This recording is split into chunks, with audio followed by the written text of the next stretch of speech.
Hi ಎಲ್ರಿಗೂ ನಮಸ್ಕಾರ. Welcome back to Kannada ಮಾಹಿತಿ ಮಾಧ್ಯಮ ಯೂಟ್ಯೂಬ್ ಚಾನಲ್. ಬಾಕಿ ಇರುವ ಅಂದರೆ ಕಳೆದ ವರ್ಷ ಯಾರೆಲ್ಲ ಬೆಳೆ ವಿಮೆ ಮಾಡಿಸಿದ್ರು ಅವ್ರಿಗೆ ಕೆಲವರಲ್ಲಿ ಹಣ ಯಾರಿಗೆಲ್ಲ ಬಂದಿಲ್ಲ, ಅದು ಇನ್ನೂ ಬಾಕಿ ಇರುವಂತಹ ಅಮೌಂಟು ಇನ್ನೂ ಬರುತ್ತೆ ಅಂತ ಹೇಳಿದರು. ಅದೇ ರೀತಿಯಾಗಿ ಬಂದಿದೆ ಇಲ್ಲ ಅನ್ನೋದನ್ನು ಯಾವ ರೀತಿ ಚೆಕ್ ಮಾಡ್ಕೊಳ್ಳೋದು ಅಂತ ಈ ವಿಡಿಯೋದಲ್ಲಿ ನಾನು ನಿಮಗೆ ತಿಳಿಸ್ಕೊಡ್ತಾ ಇದ್ದೀನಿ. ಇಲ್ಲಿ ನೀವು ಇಯರನ್ನು 2023 ಹಾಗೆ 24ನೇ ಸಾಲಿನಲ್ಲಿ ಇದನ್ನು ನೀವು ತಗೋಬೇಕು. ಖಾರಿಫೆ ಇರಬೇಕು. ಸೆಲೆಕ್ಟೆಡ್ ಇನ್ಶೂರೆನ್ಸ್ ಸೀಸನ್ ಬಂದು ಇದರ ಮೇಲೆ ನೀವು ಕ್ಲಿಕ್ ಮಾಡಿದ್ರೆ ನಿಮಗೆ ಇಲ್ಲಿ ಚೆಕ್ ಸ್ಟೇಟಸ್ ಅಂತ ಇದೆ, ಅದರ ಮೇಲೆ ಕ್ಲಿಕ್ ಮಾಡಿ. ಇಲ್ಲಿ ನಿಮಗೆ 3 ಆಪ್ಷನನ್ನು ಕೊಡ್ತಾರೆ. ನಿಮ್ಮ ಒಂದು ಮೊಬೈಲ್ ನಂಬರ್ ಆಗಿರ್ಬೋದು, ಅಂದರೆ ಆಧಾರ್ ಕಾರ್ಡಲ್ಲಿ ಇರುವಂತಹ ಮೊಬೈಲ್ ನಂಬರ್. ಯಾವ ಒಬ್ಬ ವ್ಯಕ್ತಿ ಅಂದರೆ ರೈತನ ಒಂದು ಖಾತೆ ಇರುತ್ತೆ, ಆ ಒಂದು ಯಾರ ಬೆಳೆ ವಿಮೆ ಮಾಡಿಸೋದಕ್ಕೆ ಅರ್ಜಿ ಹಾಕಿರ್ತೀರ ಅವರ ಒಂದು ಆಧಾರ್ ಕಾರ್ಡ್ಗೆ ಲಿಂಕ್ ಆಗಿರುವಂತಹ ಮೊಬೈಲ್ ನಂಬರ್, ಅಥವಾ ಅವರ ಒಂದು ಆಧಾರ್ ಕಾರ್ಡ್ ನಂಬರ್, ಅಥವಾ ಏನಾದರೂ ನೀವು ಅಪ್ಲಿಕೇಶನ್ ಹಾಕಿರೋದು ಅಕ್ನಾಲೆಡ್ಜ್ಮೆಂಟ್ ಬಂದಿರುತ್ತೆ, ಅದು ನಿಮ್ಮ ಹತ್ರ ಇದ್ದರೆ ನೀವು ಅದನ್ನು ಅಕ್ನಾಲೆಡ್ಜ್ಮೆಂಟ್ ನಂಬರನ್ನು ಹಾಕಬೇಕು. ಹಾಗೆ ಸೇಮ್ ಕ್ಯಾಪ್ಚರ್ ಏನು ಕಾಣಿಸ್ತಾ ಇದೆ ಆ ಕ್ಯಾಪ್ಚರನ್ನು ಹಾಕಿ ಸರ್ಚ್ ಮೇಲೆ ನೀವು ಕ್ಲಿಕ್ ಮಾಡಬೇಕಾಗತ್ತೆ. ಈ ರೀತಿ ನೀವು ಸರ್ಚ್ ಮೇಲೆ ಕ್ಲಿಕ್ ಮಾಡಿದ್ರೆ ನಿಮಗೆಲ್ಲ ಡೀಟೇಲ್ಸ್ ಇಲ್ಲೇ ಕೂಡ ಸಿಗುತ್ತೆ.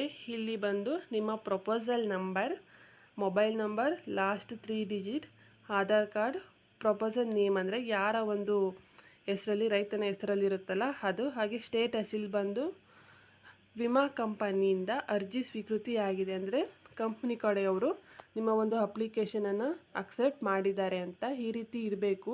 ನಿಮ್ಗೇನಾದರೂ ಸ್ಟೇಟಸಲ್ಲೇ ನಿಮಗೆ ತೋರಿಸುತ್ತೆ, ಏನಾದ್ರು ಅವರು ರಿಜೆಕ್ಟ್ ಮಾಡಿದರೆ, ಇಲ್ಲ ಯಾವುದಾದ್ರೂ ಒಂದು KYC ಆಗಿರ್ಬೋದು, ಏನಾದ್ರು ವೆರಿಫಿಕೇಷನಲ್ಲಿ ಏನಾದ್ರು ಪ್ರಾಬ್ಲಮ್ ಆಗಿದರೆ ಆ ಒಂದು ರೀಸನ್ನ ಇಲ್ಲಿ ಸ್ಟೇಟಸಲ್ಲೇ ಮೆನ್ಷನ್ ಮಾಡಿರ್ತಾರೆ.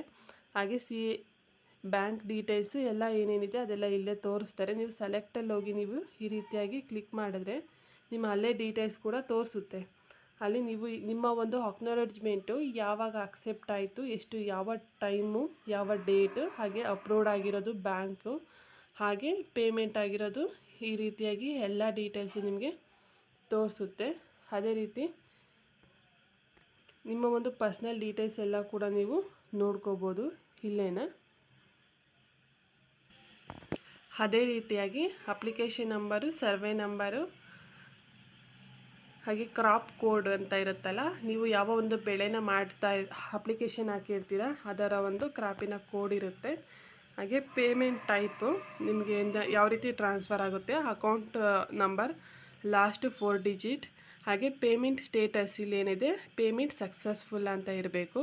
ನಿಮಗೆ ಏನು UTR ನಂಬರ್ ಕೂಡ ಕೊಟ್ಟಿದ್ದಾರೆ ಅಲ್ಲೇ.